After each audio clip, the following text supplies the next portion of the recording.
Attends, en fait, sur un CV, ça va être, les informations, classiques, comme les coordonnées, très important, en fait, pour recontacter une personne, et le nom et le prénom de la personne. Aujourd'hui, beaucoup de candidats ont tendance encore à l'oublier. Ensuite, on va avoir les informations, principales sur la formation, les expériences professionnelles. Le poste également qu'il souhaiterait et le type de contrat, CDD, CDI, alternance ou stage.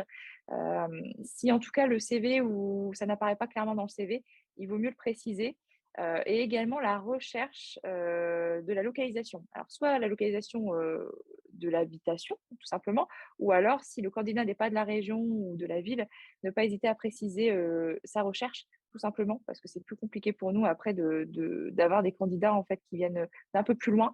On ne sait pas si c'est une erreur de casting de leur côté, où ils se sont trompés sur la candidature, ou si, effectivement, il y a une volonté de déménager ou ils ont une possibilité d'hébergement. C'est tout ce qui concerne les expériences, la formation, tout ce qui est utile en fait de détailler en lien avec l'offre, l'entreprise pour laquelle on postule. Ça va être, évidemment de pouvoir lire les compétences du candidat et y trouver une certaine forme d'engagement. Ce qu'il ne faut pas faire sur un CV, ce sont des fautes d'orthographe. Il faut vraiment faire relire son CV par plusieurs personnes avant de l'envoyer. Il faut éviter également les CV en plusieurs pages. Je dirais 2 maximum si le profil est expert, donc quelqu'un avec plus de 15 ans d'expérience.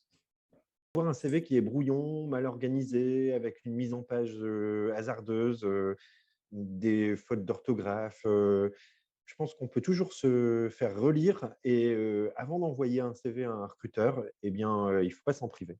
Et donc, par exemple, un CV, que je vais juger brouillon, moi, c'est quand je reçois un CV avec, où les polices, les polices sont différentes, où la mise en page va pas être faite et du coup, on va avoir, des, mises à la ligne qui seront pas toujours, au même endroit. Il n'y aura pas d'alignement, voilà, donc j'aime une certaine rigueur, en fait, dans la présentation de son CV. Sur un CV, alors il ne faudra jamais, faire de faute d'orthographe. Un CV est synthétique, on utilise souvent des raccourcis, des mots-clés ou, on évite les phrases longues. Du coup, effectivement, il faudra éviter les fautes d'orthographe. Il faut également éviter tout ce qui va être les échelles, les 90, 3 bâtons sur 4 en Excel et cetera. C'est beaucoup trop subjectif. On n'a pas de Ce n'est pas quantifiable, en fait, pour le recruteur. On ne sait pas réellement, les compétences de la personne. Il faudra également éviter de faire des CV de plus d'une page. 1 page, c'est très bien et mettre une photo également qui n'est pas professionnelle. Par exemple, les photos avec des filtres ou les photos dans son jardin. Aujourd'hui, on peut facilement, faire une photo avec son téléphone portable, hein, sur un fond neutre, qui permet en fait d'avoir une photo professionnelle.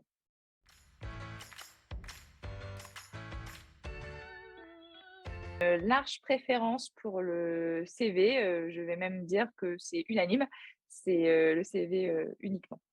Je préfère le CV à la lettre de motivation car un bon CV bien complété, c'est un 2 en un CV motivé. Il suffit de quelques mots pour donner envie à un recruteur d'échanger.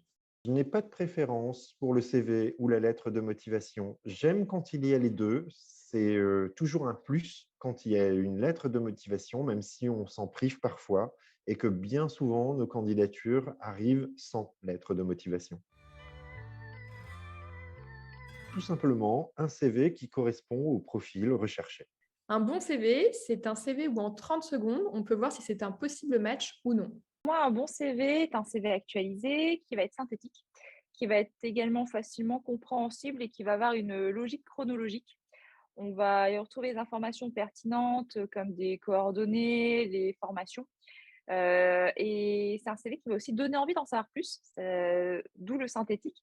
C'est que ça doit rester synthétique, mais on doit avoir envie, en fait, de justement contacter ce candidat pour, en connaître davantage sur son parcours, ses expériences, ses compétences.